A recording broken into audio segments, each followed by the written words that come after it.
The world does not respect the person who gives themselves away.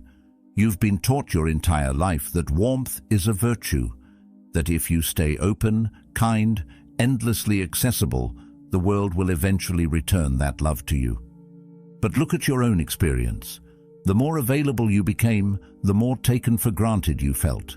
The more you explained yourself, the less you were understood. And somewhere deep down, you started to wonder if being nice was quietly costing you your power. When your peace depends on other people's approval, you are not free. Stoicism teaches something far more radical than kindness. It teaches sovereignty. Your value cannot rise and fall with someone's text message, tone of voice, or validation.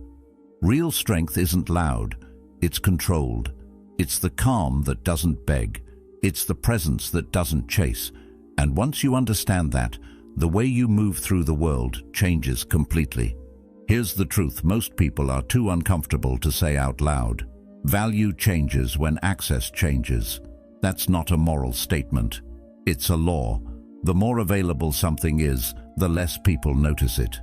Not because people are evil, but because the brain adapts. Your attention adapts. Your emotions adapt. Your respect adapts. When you're always reachable, always agreeable, always present, you slowly become part of the background. Like music in a store. No one hates it. They just stop hearing it. And the painful part is that many of us were trained to believe constant warmth is the way to earn love. Be nice, be understanding, be the bigger person, be easy to reach. But warmth without boundaries doesn't turn into love. It turns into expectation. And expectation is the quiet beginning of disrespect. You feel it when your kindness becomes something people assume they're owed. You feel it when your effort only gets noticed once it disappears. That's where coldness begins, not in cruelty, but in awareness. In the moment you realize you have been overgiving and undervaluing yourself. Seneca warned about imbalance when he wrote, "No one can live happily who has regard to himself alone." That doesn't mean abandon yourself for others. It means live with integrity, not desperation. It means give from strength, not from fear of losing approval. Being cold, in the Stoic sense, starts when you stop measuring your worth by how warmly the world responds to you. And once you see that, something shifts inside. You begin to notice how much of your behavior has been shaped by the need to be liked. The quick replies, the long explanations, the softening of your own opinions just to keep the peace. You tell yourself it is kindness, but sometimes it is anxiety in disguise. It is the fear of being misunderstood, rejected, or left behind. The Stoics would call this attachment to external validation. This does not mean you become distant or lifeless. It means you detach from outcomes. You do your work with focus, but you release the need for applause. You care about people, but you do not collapse when they pull away. You give, but you do not beg. That detachment is powerful because it removes fear. Fear of losing the deal, fear of losing the relationship, fear of losing the image you built. When fear drives you, others can sense the urgency. When you are detached, your presence slows down. You walk into rooms without scanning for approval. You hold eye contact without demanding reassurance. You say no without building a long defense around it. And that calm refusal, that simple boundary, carries more authority than any argument ever could. At some point, you realize that much of your overgiving was rooted in the shadow parts of you that you never examined. The part that fears being unwanted. The part that believes love must be earned through constant effort. Carl Jung warned, "Until you make the unconscious conscious, it will direct your life and you will call it fate." Many people call it fate when they repeatedly end up drained, unappreciated, or overlooked. But often it is just an unconscious pattern of over-availability. When you bring that pattern into awareness, you stop blaming the world and start adjusting your own behavior. That is real power. Not control over others, but clarity over yourself. Coldness in this sense becomes integration. You accept your need for connection, but you refuse to let it turn into self-erasure. And as you integrate that awareness, your communication changes naturally. You stop explaining yourself to exhaustion. You stop arguing to prove your worth. You say what needs to be said, then you let it land. Words become fewer but stronger. Presence becomes quieter but heavier. People may call it distant at first. They may call it different. But what they are really sensing is stability. You are no longer pulled by every emotional current. You are anchored. That anchor is what Stoicism has always pointed toward: inner governance. A life directed by principles rather than impulses. Over time, something remarkable happens. Your warmth becomes intentional. You are not warm because you are afraid to lose people. You are warm because you choose to be, and that choice makes it valuable. When you smile, it feels real. When you offer help, it feels earned. When you give your time, it feels like a gift rather than a default. The psychology of being cold is not about shrinking your heart. It is about protecting it. It is about understanding that respect grows in the space where self-control lives. You become less reactive, less desperate, less dependent on applause. And in that space, you discover something surprising. You are not colder. You are clearer. You are not detached from life. You are detached from the fear that once controlled it. And that clarity, quiet and steady, is what makes people feel your presence long after you leave the room. If this clarity resonates with you, consider subscribing. Not as a routine click, but as a commitment to living by principle instead of impulse. Stay connected to the version of yourself that chooses discipline over drama and strength over reaction. You can actually see this dynamic in the way people talk. When someone feels uncertain inside, they over-explain outside. They send long paragraphs. They justify simple decisions. They soften every sentence so it lands gently. They add extra words, extra emojis, extra apologies, extra just checking in, extra I don't know if you saw my message. It doesn't come from weakness. It comes from fear. The fear of being misunderstood, the fear of being disliked, the fear of losing connection. So they try to manage perception through language. They try to close every possible gap so the other person has no room to judge them. But the more they try to control how they are seen, the more they reveal that they are not at peace with themselves. The need to be understood quietly turns into the need to be approved. And once approval becomes your goal, freedom starts slipping away.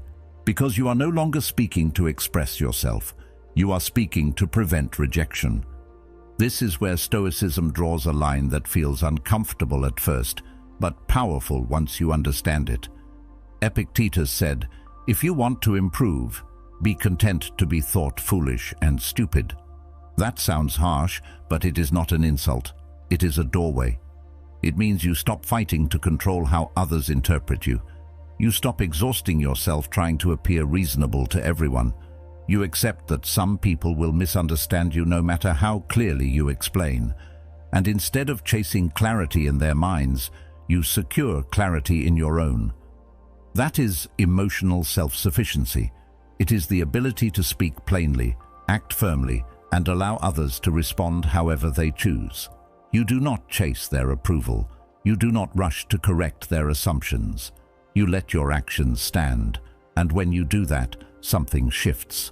Your words become fewer, your sentences become cleaner, your presence becomes heavier. People sense that you are not performing for them anymore. And that calm has weight.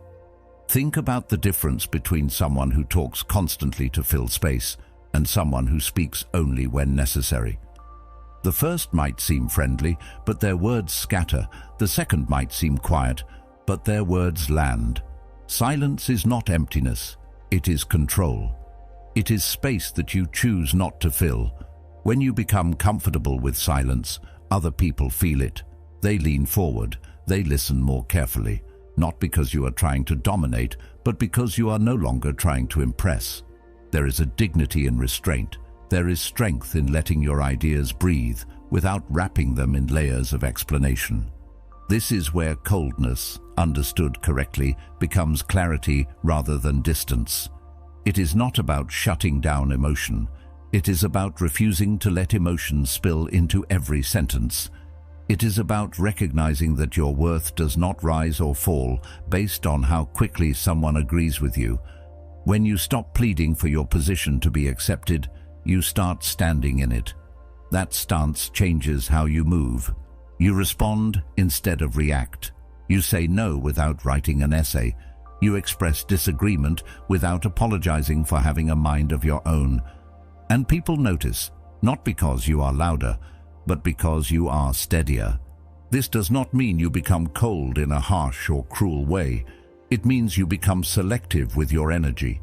You understand that every word carries weight, so you do not waste it.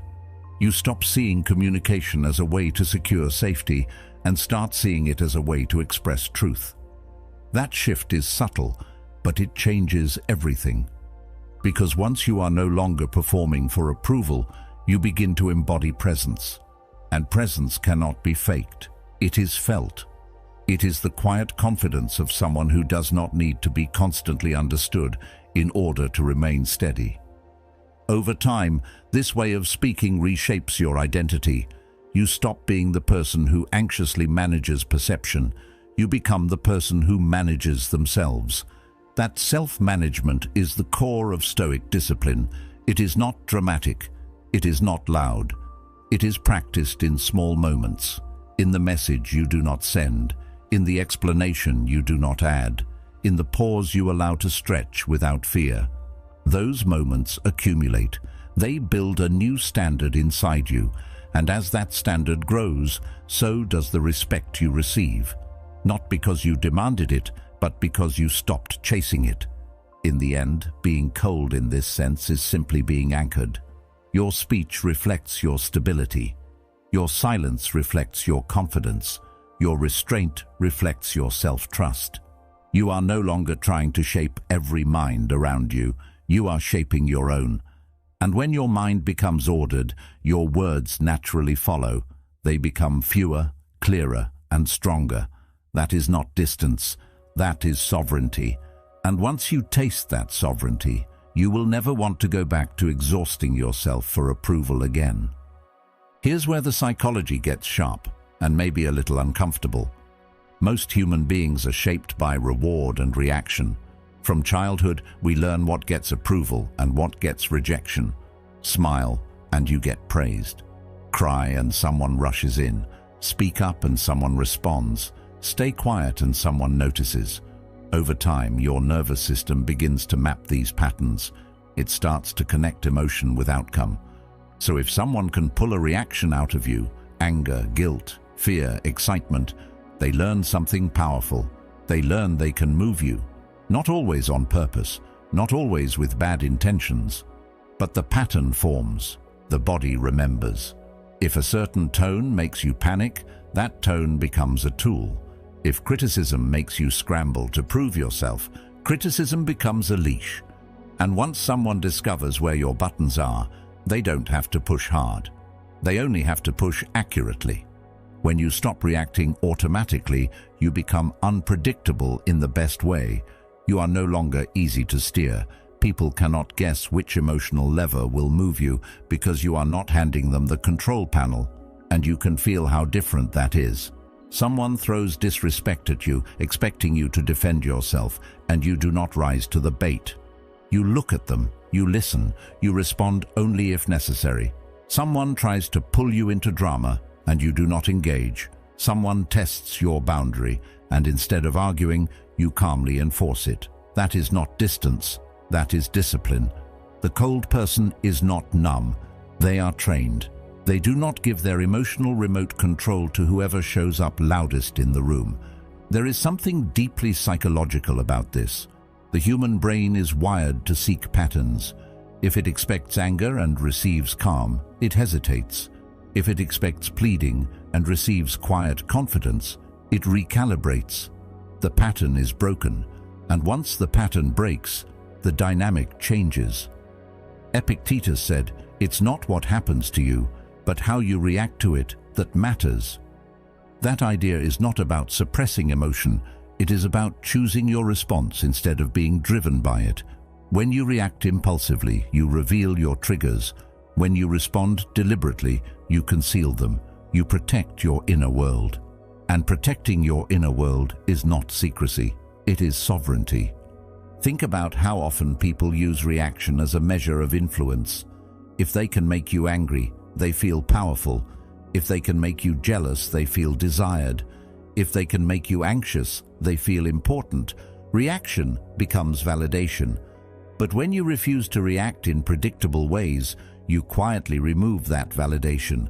You do not feed the ego that is trying to provoke you. You do not reward the behavior that is trying to control you. You remain centered. And that center is what creates respect, not fear, not intimidation, respect, because stability is rare. Most people are pulled in 100 directions by every word, every tone, every delay in communication. The person who is not pulled stands out. Carl Jung once wrote, "Everything that irritates us about others can lead us to an understanding of ourselves." Reaction often reveals more about your own unresolved wounds than about the other person's behavior. When someone's tone makes you feel small, there may be an old insecurity being touched. When someone's criticism makes you defensive, there may be an unhealed doubt inside you. Coldness, in the Stoic sense, gives you time to examine that instead of projecting it outward. Instead of lashing out, you observe. Instead of defending, you reflect.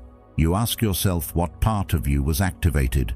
That reflection strengthens you far more than any argument ever could. And that is the quiet power of being cold. It is not about withdrawal. It is about mastery. It is about knowing that your inner world is yours to govern. You feel, but you choose. You hear, but you decide. You are not a reflex. You are a responder. That subtle shift changes every interaction, because once people realize they cannot control you through reaction, they either rise to your level of composure or they move on. And either way, you remain steady, grounded, in control of your mind. That control, calm and deliberate, is where real strength begins. A lot of people believe the secret to strength is the perfect comeback, the sharp line, the clever reply that silences the room.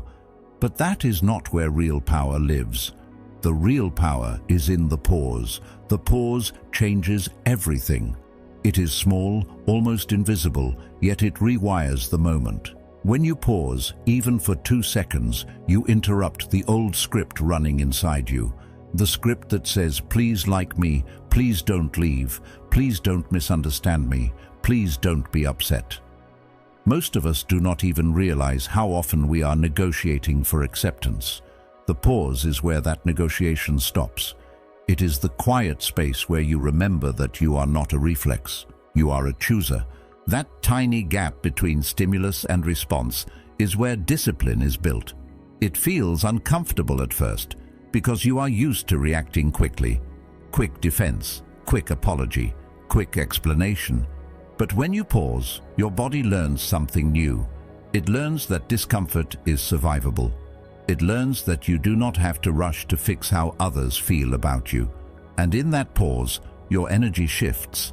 Instead of leaning forward to secure approval, you lean back into yourself. You breathe, you observe, you decide.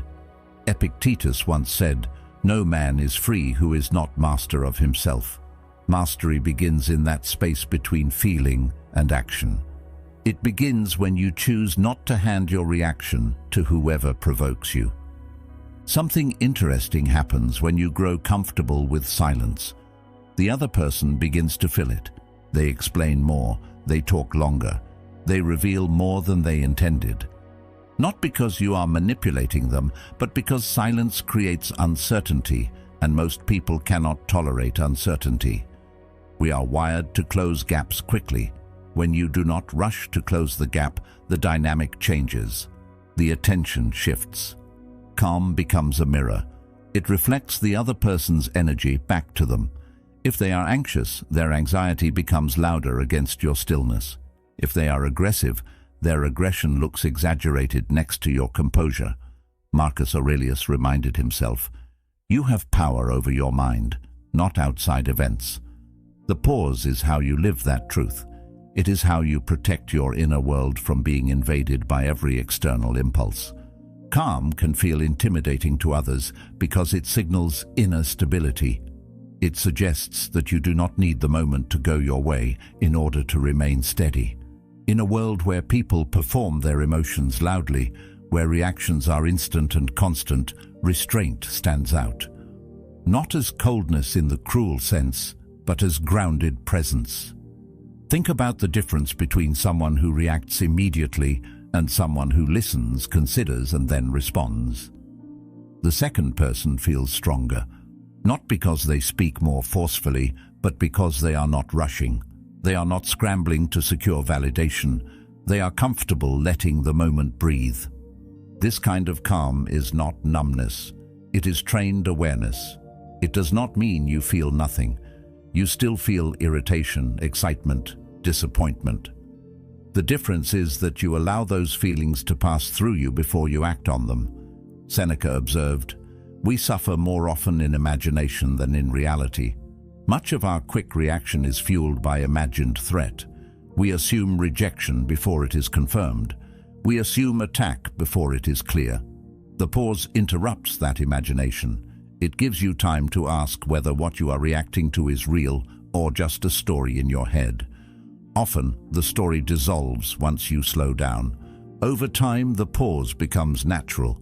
It is no longer forced. It becomes your default setting. You stop trying to win every exchange. You stop trying to correct every misunderstanding. You let some comments pass without reply. You let some tension exist without rushing to smooth it over. That restraint builds quiet authority. People sense that you are not easily shaken. They sense that you are not desperate for harmony at any cost. And that perception changes how they treat you. Carl Jung once wrote, "The most terrifying thing is to accept oneself completely." The pause is part of that acceptance. When you stop reacting to secure approval, you accept that not everyone will agree with you. You accept that some will misread you. You accept that you do not have to correct every assumption. That acceptance is freeing. It removes the constant pressure to perform. You no longer need to be seen as the reasonable one, the kind one, the always understanding one. You simply need to be centered. As your reactions slow down, your confidence deepens. Not loud confidence, not performative confidence, the kind that does not need witnesses. You begin to notice that fewer words are required, that a steady gaze says more than a clever sentence, that a calm tone carries more weight than a raised voice. Aristotle once said, "He who has overcome his fears will truly be free." The fear of silence, the fear of disapproval, the fear of awkwardness, these are subtle fears that drive quick reactions. When you overcome them, you feel lighter, more grounded. And that grounding changes how you move through the world. You do not chase the perfect comeback because you do not need to win the exchange. You do not rush to fix tension because you are not afraid of it. You let moments unfold without forcing them. The pause becomes your ally. It protects your dignity. It protects your clarity. It protects your peace. In the end, the pause is not about strategy. It is about sovereignty. It is the quiet reminder that you govern yourself. You feel, but you choose. You listen, but you decide. You allow emotion, but you do not obey it blindly. That is what makes calm powerful. It is not loud. It does not demand attention, yet it commands respect. And in that steady silence, you begin to understand that true strength has never been about saying more. It has always been about knowing when not to speak at all. Now let's take this deeper, because being cold is not a surface behavior. If it is only a technique, it becomes stiff, obvious, and fake. People can sense when you are performing detachment while secretly hoping for approval. Real coldness is not a trick, it is detachment. Not detachment from people in a harsh way, but detachment from outcomes. That shift changes everything. The desperate mind says, "I need this." I need them to reply. I need them to choose me. I need this deal to close. I need this job. I need this validation. And the moment you move from preference to need, something inside you tightens. Your posture changes, your tone changes, your patience disappears. You start leaking. You leak energy. You leak dignity. You leak clarity. You start negotiating against yourself before anyone else does. The Stoics were direct about this. They taught that you give full effort to your role, and then you release the result, not because you do not care, but because clinging weakens you. Marcus Aurelius reminded himself, "Receive without pride, let go without attachment." That sentence holds a quiet strength. You show up, you prepare, you act with discipline, and once you have done what is in your control, you let the rest unfold. When you cling to the outcome, you shrink. You tolerate behavior you know is wrong. You lower your standards because you are afraid to lose the opportunity. You say yes while your inner voice is shouting no. You stay longer than you should because walking away feels too risky, and people can sense that risk in you. They can feel that you are afraid to lose them. When you are afraid to lose, you give up leverage without realizing it. Neediness is not always loud. Sometimes it hides behind kindness, flexibility, and understanding. But it has a scent.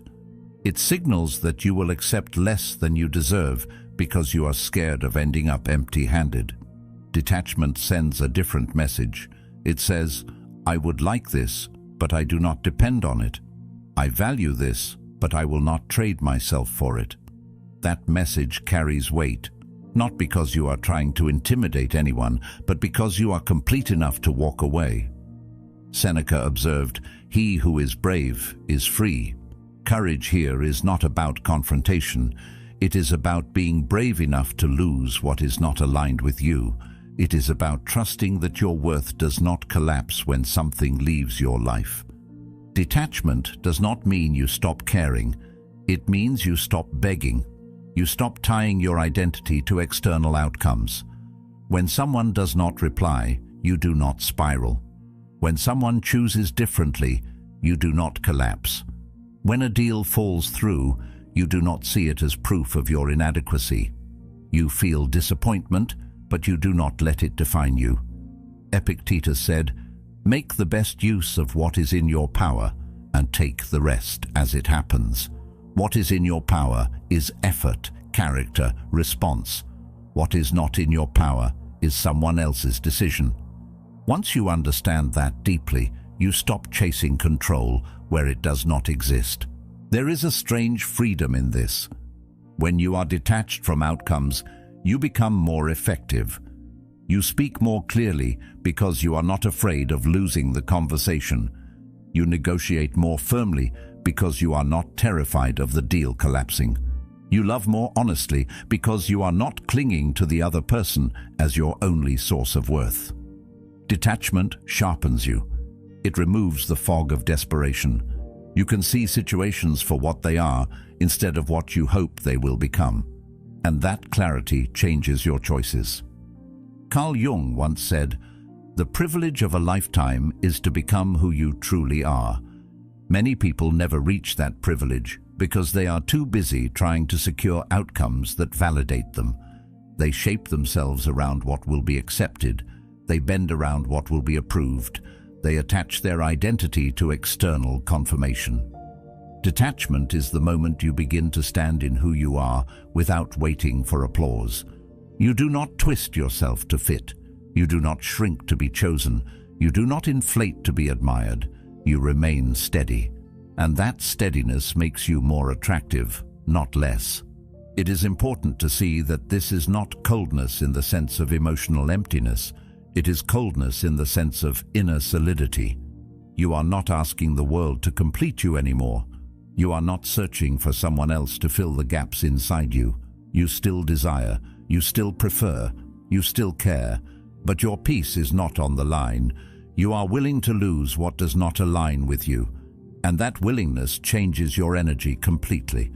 When you walk into a room detached from needing anything from it, you stand differently, you listen differently, you move differently, You are not scanning for approval. You are not chasing validation. You are simply present. People feel that presence because it is rare. Most are calculating, hoping, trying to secure something. You are grounded. And grounded people create gravity. This gravity is not loud. It does not demand attention. It attracts it naturally. Because others sense that you are not trying to extract something from them. You are whole. And wholeness is powerful. It signals that you choose rather than cling, that you participate rather than depend, that you can give without losing yourself and receive without being owned. In the end, detachment is not about becoming less human. It is about becoming more self-governed. You act with full effort, but you release the outcome. You care deeply, but you do not cling desperately. You are willing to walk away if necessary, and that willingness is what makes your presence strong. Not because you are pretending not to care, but because you have learned to care without surrendering your dignity. That is the deeper psychology behind being cold. It is not distance, it is independence. And independence, quiet and steady, is what turns respect from something you chase into something that naturally follows you. The so-called cold mindset is not about shutting the world out. It is the art of selective access. It is the decision to stop rewarding behavior that harms you.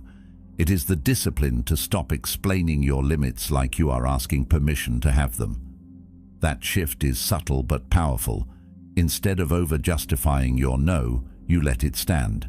Instead of softening every refusal with layers of apology, you say what is true and allow the discomfort to exist.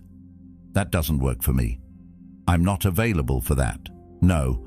Clean language, simple language. And then you let it land.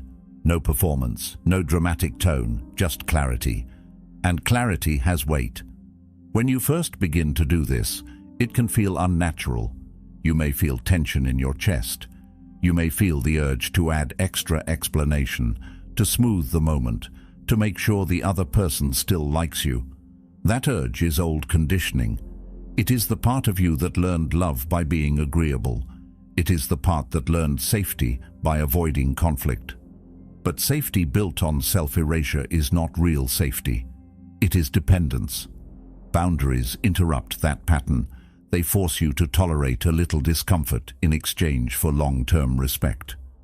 Carl Jung explained this deeper layer when he said, "Until you make the unconscious conscious, it will direct your life and you will call it fate." Many people call it fate when they keep ending up around the same draining personalities, the same disrespect, the same emotional chaos. They say, "I just attract these kinds of people." But often it is not attraction, it is access. It is the unconscious habit of allowing certain behaviors to enter without resistance. When you bring that habit into awareness, you begin to see the pattern clearly. You notice how often you let things slide, how often you tolerate what you do not actually agree with. Once you see it, you can change it. And that change begins with small, firm decisions. Boundaries are not loud, they are consistent. You do not need to announce them dramatically. You enforce them quietly. If someone repeatedly calls late at night and it drains you, you stop answering at that hour. If someone speaks to you with disrespect, you shorten the conversation or end it. If someone pressures you with urgency, you take your time anyway. These actions speak louder than arguments. They teach others how to treat you without you having to lecture them. Over time, the people who respect you will adjust. The ones who cannot will drift away. And that drift is not loss, it is alignment. The Stoics understood that self-governance is the root of freedom. Marcus Aurelius reminded himself, "If it is not right, do not do it. If it is not true, do not say it." Boundaries follow that principle. If something feels wrong to you, you do not participate. If a situation requires you to lie about your comfort level, you step back. This is not stubbornness, it is integrity. And integrity has a temperature to it. It feels cool, steady, unmoved by pressure. That steadiness is what people interpret as coldness, but it is simply inner alignment. There is also a practical psychology behind selective access. When you stop automatically giving your time and energy, you increase their value, not as a manipulation tactic, but as a natural effect. Scarcity creates attention. When you are no longer constantly available, your presence becomes intentional. People notice when you choose to show up because it is no longer assumed, and you notice something else. You feel lighter, less resentful, less drained, because you are no longer giving out of obligation. You are giving out of choice. It is important to understand that boundaries do not make you distant from those who matter. They make your relationships healthier. When you stop saying yes to everything, your yes becomes meaningful. When you stop allowing disrespect, respect has space to grow. Seneca wrote, "He who respects himself is safe from others." Self-respect begins with the ability to say no without apology. It begins with the recognition that your energy is finite, that your peace is valuable, that your time is not a public resource. As you practice this, you may lose some connections. Some people were only comfortable with the version of you that had no limits. But that loss reveals something important. It shows you who valued you and who valued your availability. The cold mindset does not isolate you. It filters your environment. It keeps what is aligned and releases what is not. Over time, you will notice fewer chaotic interactions, fewer guilt-driven decisions, fewer conversations that leave you exhausted. Boundaries are not walls, they are doors with locks. You decide who enters, you decide when it opens, and you decide when it closes. That decision is quiet but transformative. It shifts you from being managed by others to managing yourself. And when you manage yourself with clarity and firmness, you naturally project a calm authority. Not harsh, not hostile, just clear. This clarity connects back to the deeper idea of being cold in the right way. It is not about pushing people away. It is about refusing to let everything in. It is about understanding that openness without discernment leads to chaos. When you combine awareness with restraint, you protect your inner space. And that protected space becomes the foundation of your strength. Because once you stop giving automatic access, you stop living on autopilot. You begin to choose your interactions. You begin to shape your environment. And in that shaping, you reclaim control of your life. Here is the part most people misunderstand, and it is important to slow down here. Coldness without warmth becomes emptiness, and emptiness, if left unattended, turns into bitterness. The goal is not to become frozen. The goal is not to build walls so thick that nothing can touch you. The goal is to become someone whose warmth is earned, not extracted. Someone whose kindness is chosen, not demanded. There is a difference. One comes from strength, the other comes from fear. When people first hear about emotional detachment or controlled presence, they imagine becoming distant, unfeeling, unreachable. But that is not mastery. That is avoidance. True coldness is controlled temperature, not permanent ice. Stoicism never taught people to stop caring. It taught them to care wisely, to love without begging, to give without collapsing, to help without turning themselves into a resource that anyone can drain. That distinction matters. You can be generous and still have limits. You can be warm and still be firm. You can be compassionate and still refuse to tolerate disrespect. When your warmth becomes selective, it becomes meaningful. It is no longer automatic. It is no longer something people assume they are entitled to. It becomes something they recognize as valuable because it is not handed out carelessly. Think about how different that feels. When you give your attention to someone who has shown consistency, loyalty, and respect, that attention carries weight. It feels intentional. It feels real.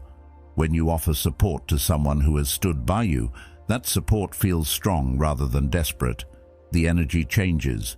People sense that your kindness is a choice, not a reflex, and that choice creates depth.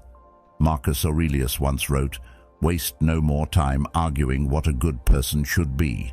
Be one." Being good does not mean being endlessly available. It means acting with principle. It means giving from integrity, not insecurity. That integrity is what protects you from sliding into emptiness. Coldness done incorrectly is simply emotional shutdown. It is withdrawal rooted in fear.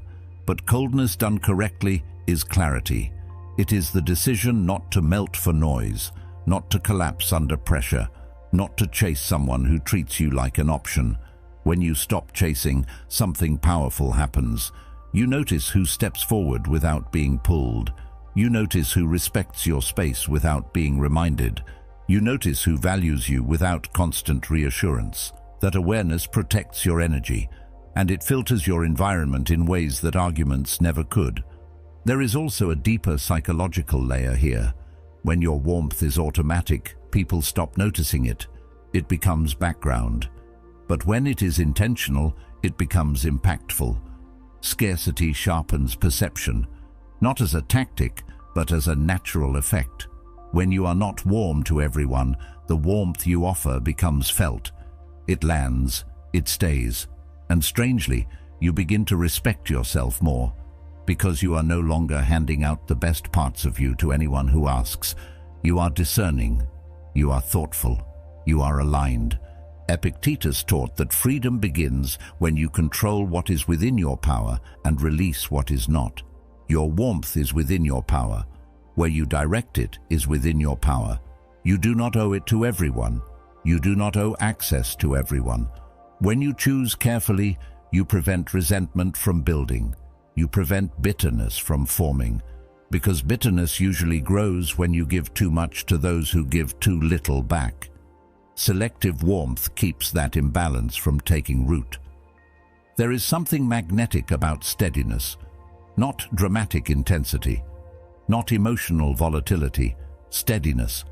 In a world full of constant reaction, the person who remains centered stands out. They do not swing wildly between extremes. They do not flood every interaction with emotion. They remain grounded. That grounded presence feels safe. It feels strong. It feels rare. And rarity always attracts attention. But remember, the purpose is not to attract attention. The purpose is to protect alignment. When you remain steady, you make decisions from clarity rather than impulse.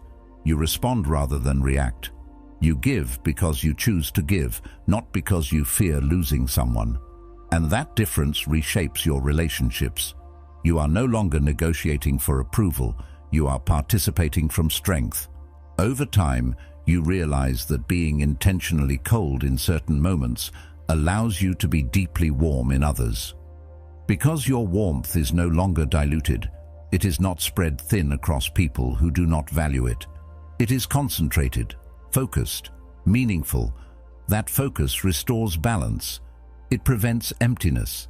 It prevents the slow burn of resentment that comes from giving without return. The person who masters this balance is not less human. They are more disciplined, more aware, more aligned. They can be calm in conflict and present in connection. They can withdraw when necessary and engage when appropriate. They are not ruled by noise. They are not shaken by pressure. They are not chasing those who hesitate. They remain steady. And steadiness, in a restless world, feels powerful because it is scarce. Coldness and warmth are not opposites. They are tools. When used wisely, they create balance. When balanced, they create strength. And strength expressed with intention becomes something others cannot ignore. Not because it is loud, but because it is grounded. Not because it is harsh, but because it is controlled. And that control is what allows you to stay human without becoming consumed. Strength is not about shutting your heart down. It's about holding it steady. It's about choosing when to open, when to step back, and when to stand firm without apology. When you master that balance, you stop being pulled in every direction. You become centered, and a centered person cannot be easily shaken. If something in this message spoke to you, there's another video on your screen that goes even deeper into building that kind of unshakable inner strength. Watch it next. Stay on this path. And thank you for being a part of Stoic Journal.